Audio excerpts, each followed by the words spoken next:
This is From Destruction to Dignity with Janice Pons. Each week, Janice shares her wisdom to enlighten, educate, and advance the culture in America today. Janice Pons is a mother, author, and free thinker, and your host for our podcast this evening. Now let's join your host, Janice Pons. Greetings, greetings, greetings. Come on in. Come on in. Listen, we're going to dive in. We've got a lot to cover tonight. We're going to just keep going. My name is Janice Pons. I'm the host on this broadcast, From Destruction to Dignity, Clinical Perspective, Spiritual Truths. Tonight, we're going to continue our journey as we the people. We've been focused on a specific path for months now, learning about our nation, getting a clear understanding of how it's structured, how it's supposed to work.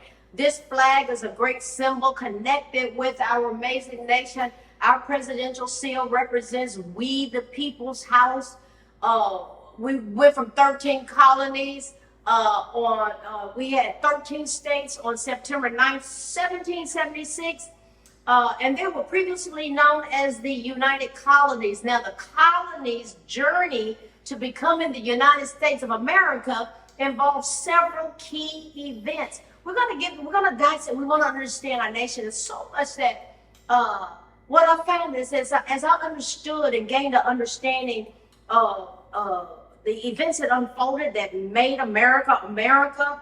As it is now, the United States of America, it just really intrigued me. And I was like, I don't remember learning those things. So we're going to take some points, some historical points, and tie it in with some other dynamics as well as it relates to us today. So there were some key events that we're just going to look at and tie it into some things. And so just stick with me. We're going to understand some things together as a nation. The colonies had a journey to becoming the United States of America. Now, these key events, there's the Declaration of Independence, okay? On July 4th, the 4th of July, the Declaration of Independence, Independence Day. On July 4th, 1776, the Second Continental Congress approved the Declaration of Independence, which formally separated the colonies from Great Britain. Then we had the American Revolutionary War. That war began as a result of people saying, we've had enough. So the war began in 1775 and lasted until 1783. The colonists fought for independence over issues like taxation without representation. Now, I'm going to ask something. Do we currently have any taxation going on in our nation today without representation? Are we being represented regarding everything that we are being taxed for, that they're using our tax dollars for? I'm just going to leave that there for food for thought. We had the Treaty of Paris. The Treaty of Paris was signed on September 3rd, 1783, ending the war and granting the 13 colonies independence.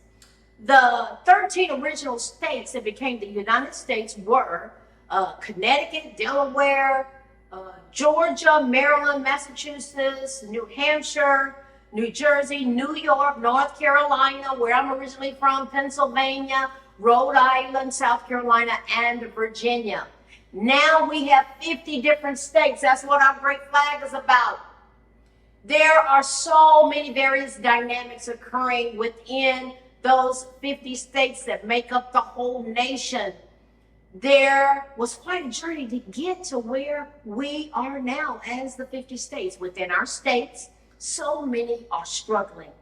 I'm continuing to pray for the 265,900,000 Americans who are living paycheck to paycheck, can barely make ends meet. That's 78% of working Americans. I keep saying that number because it's relevant. That's a lot of people. Leading up to the election, 79%, 80%, let's round it off, say we were going in the wrong direction. That's the majority of the nation.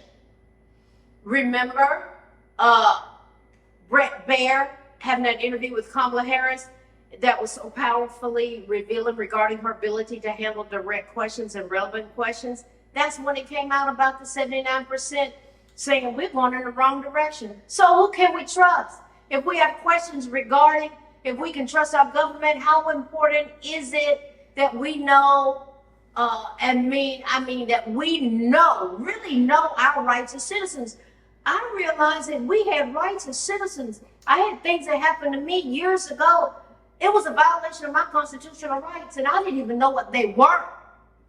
I could have held people accountable, but once I learned, I was like, oh, the system is set up for me to do that. So many are absolutely clueless regarding our constitutional rights.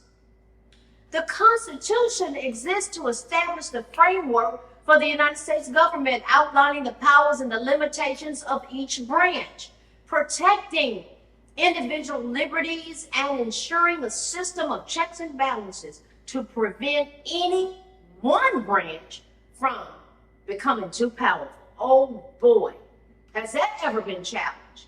Effectively acting as a foundational document for the country to operate under and safeguard who? Our rights as citizens. It was created to address the weakness of the Articles of Confederation. That's what we had in the beginning. And it was weak. It was fragile.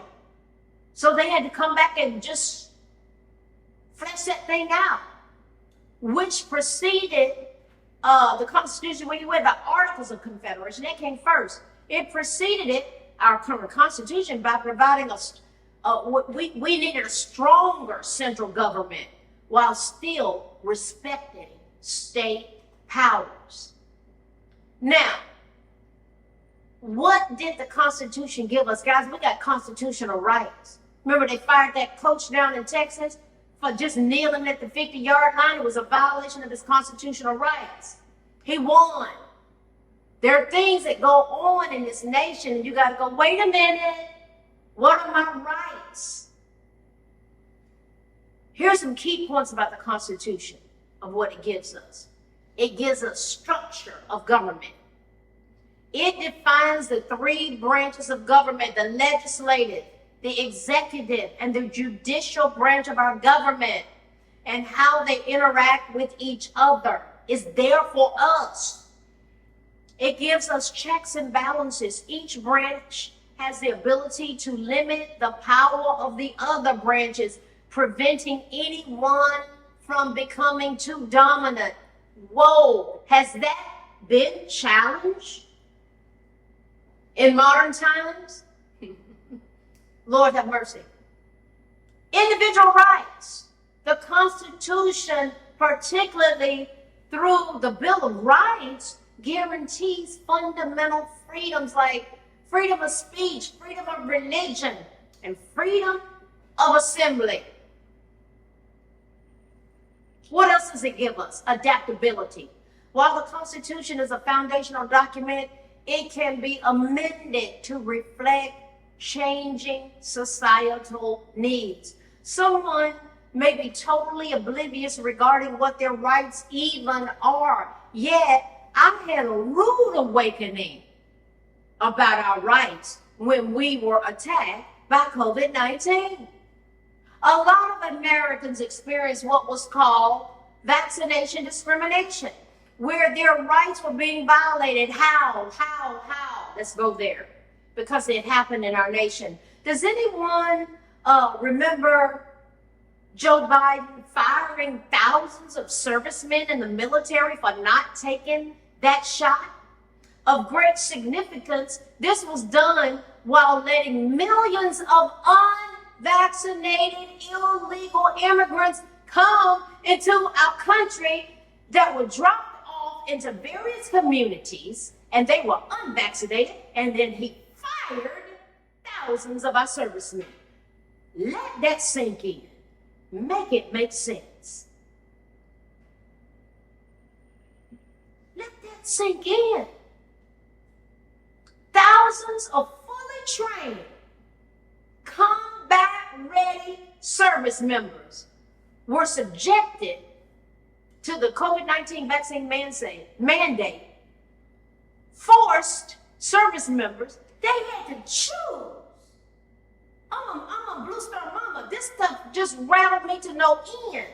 They had to choose between their love of their country and their sincerely held religious beliefs. Now, what does that mean? I had to find out real quick. What does that mean? Because people, this discrimination, they were being pressured.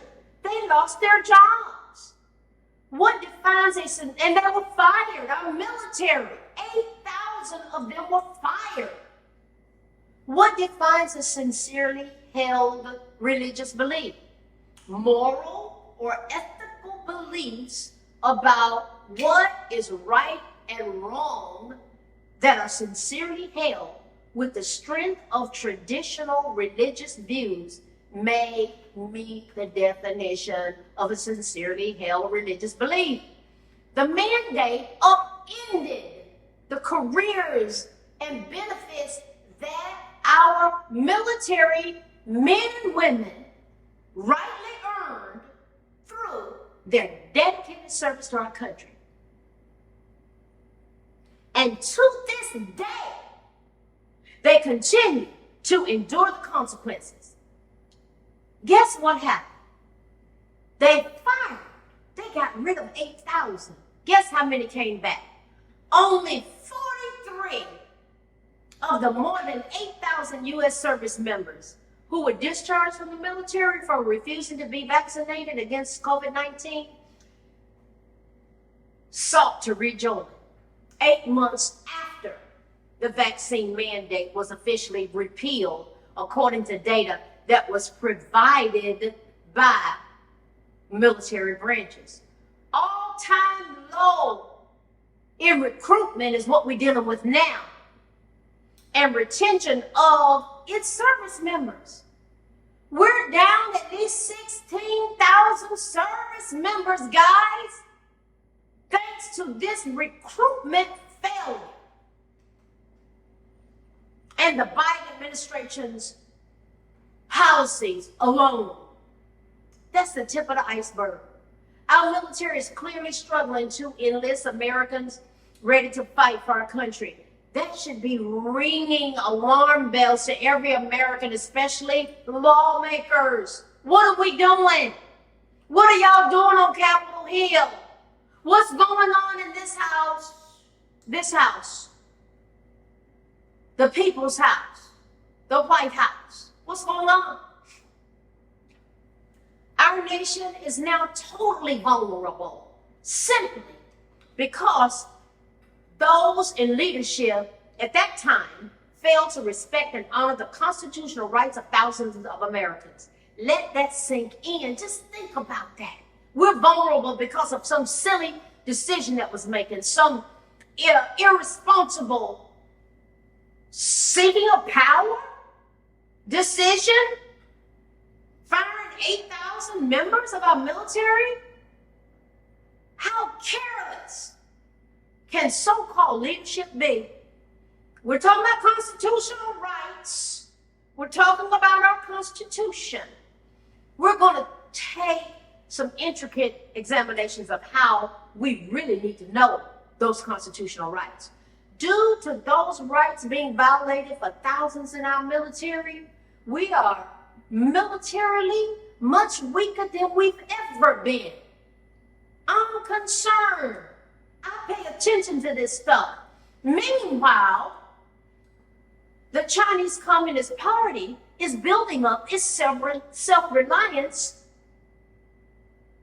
in science and technology, bolstering strategic capabilities and making its industrial supply chains more resilient. With its Made in China 2025 campaign, our greatest adversary is acting to quickly dominate the U.S. in all fields. They're even buying up land beside our military camps. Who's letting this go on?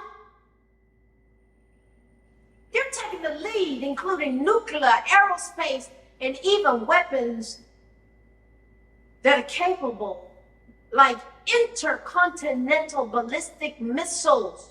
Right now, China is the world's largest maritime fighting force with 234 warships to our 219. the president of China has made it very clear that the People's Republic of China is focused on more quickly elevating the armed forces to world-class standards to surpass the U.S. military on all fronts. That means modernizing equipment, focusing on joint training on land, becoming the world's largest naval power with more than 370 ships and submarines at sea, and building up manned and unmanned aircraft in the air. Many argue that China's rapid military buildup has left the People's Liberation Army Navy poised to overtake our Navy quicker than previously believed. Who's paying attention to this stuff? Make no mistake, the Chinese are doing this to gain control over important economic trade routes through the South China Sea and around the world. Their president has also called on the People's Liberation Army to be ready to take Taiwan by force by when? 2027, and reunite its former empire. This would be the first of many forceful acquisitions of democratic and free states and territories. It's not going to stop there. The Chinese Communist Party poses a real and dangerous threat to us, the United States, as China races to global military and economic dominance. The U.S. must not fall behind. I was livid when Obama cut our military by $700 billion. Trump came in and built it back up. And then Joe Biden and Kamala Harris left billions of our military equipment in the hands of terrorists in Afghanistan. And you all remember the fateful day when 13 of our soldiers were killed. You remember it? Senseless. We can't fall behind, guys, but right now it's not looking good. We must maintain a ready, trained force to address the many foreign threats that we face. Remember, in July of 2024 of this year, there was a Chinese and Russian bomber flying off of our West Coast. I was livid as a Blue Star mother regarding this. We are going to spend some time examining our constitutional rights. And we said, well, just what's all this got to do with our constitutional rights? Listen, we're not even going to have a nation that's in survival for our Constitution to be in effect and for our rights to be honored when we got things like Chinese and Russian bombers flying off of our West Coast and a Russian warship going down past Florida with hypersonic missiles that we don't even have. I pay attention to all of this. And then they're running around here talking about Project 2025, where the real focus needs to be on Agenda 2030 that threatens our constitutional rights as American citizens. We need to be talking about these things. With all this going on, so many say, who in the world can we trust? And definitely, can we trust our government? Good question. Can we trust our government? If we've been betrayed, how can we even begin to think about trusting anyone again? I hear people say, I'm not ever going to vote because I don't trust them. I don't trust neither side. That's a choice. And a lot of us, we don't trust people, period. Because we've been taken advantage of. So, should we trust our government? Should we trust our leaders? Are they trustworthy?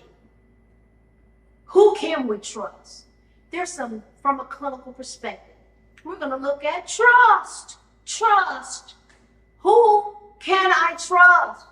I got about 5 people. I need one hand to count them. That I trust them unequivocally with my life.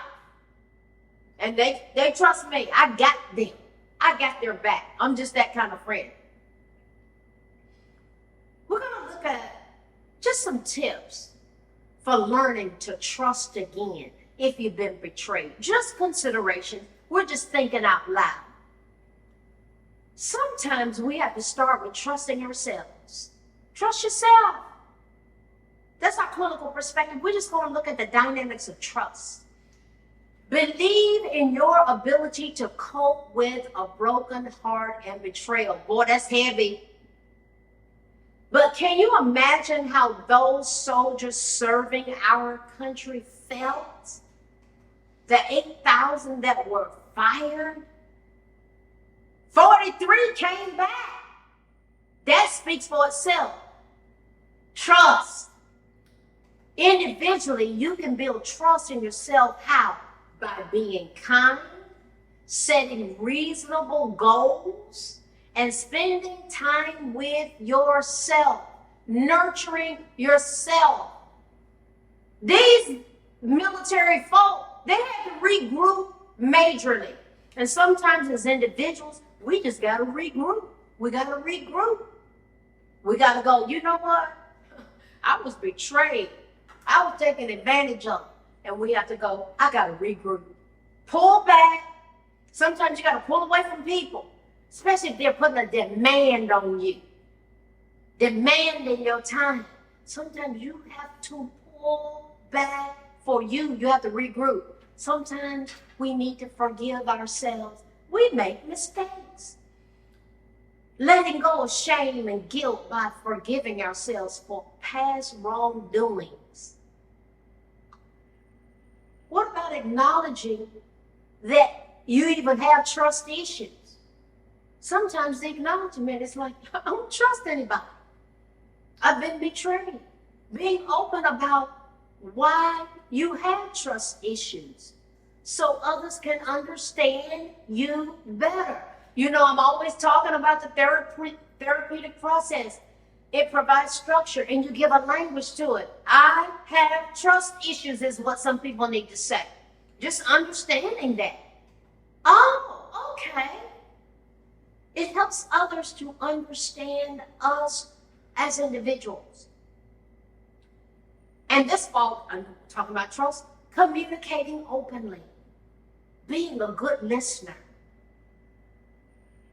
and avoiding sounding accusatory. Just listen. Be a reflective listener. Okay, wait a minute. What I'm hearing you say is, you are challenged with trusting somebody. Yeah. Sometimes people just need to be affirmed. Yeah. It's powerful what happens when they get affirmed. We're talking about trusting. We're talking about from a clinical perspective. Trust. People have been betrayed. Our country has betrayed people, groups of people. In the military, that example, Native Americans, former slaves. People have been betrayed. They got trust issues. I remember somebody saying, they were trying to get me to, why can't we get all these people to take that shot? Why? And the majority of them, I'm telling you, this is a dynamic that I saw. The majority of them were Black Americans. They were leery of it. And they would say, why didn't I take it? I said, do you want an answer to that question? They were like, yeah, I don't get it. I said, do you know about the Tuskegee experiments? If you don't, go look it up right now when this podcast is over. Go look it up. What happened? Trust. The Tuskegee experiment that happened with Black men in America in this nation, going up into the 70s. Go look it up. Trust. Sometimes saying no is involves establishing boundaries.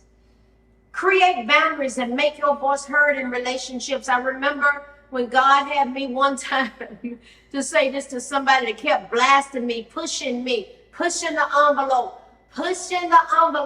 He said, this is what you need to say. And I said it to him. I said, listen, baby. Listen, I need you to hear me. I said, no. say no. But I need you. Okay. What is it that you don't understand? The N or the O? Oh, I'm sorry. I accept your apology. Part of establishing boundaries is you're not going to let anybody off the hook. They need to take responsibility. Trust. Creating boundaries and making your voice heard in situations and in relationships. Trust your intuition. Learning to trust your intuition reduces panic after making a decision sometimes. You know, the Spirit of God will speak to your heart. He'll say, stop, not now, wait, hold up, trust that. I mean, wow, sometimes it can literally save our lives. Don't go over there. Yeah. Listen, what have we looked at tonight? We're looking at our Constitution, our rights, the need to know them. When are they being violated? We get betrayed. Has our country betrayed us? Yes. I'm a foundational Black American, FBA. I'm an ADOS, American descendant of slaves, one and the same. Yes, we've been betrayed. And we have to learn how to trust. Some people deal with intergenerational trauma. We've just been traumatized. And this is why I am such an advocate of the therapeutic process in building trusting relationships. Learning to reach out to one another, go out for some coffee, take somebody to lunch that they haven't trusted, a group of people. And just, you know, I just want to be with you. I just want to hear what you're thinking. That's how you build it. Yeah. What are we talking about? We're one nation under God. Indivisible. With liberty and justice for all. America is in trouble. We've been on a trajectory that we've never been in before. Who's ever heard of firing our military? 8,043 came back. Man, wow, that says a lot. But listen, I'm believing that we're going to have the strongest military ever. We need to have it.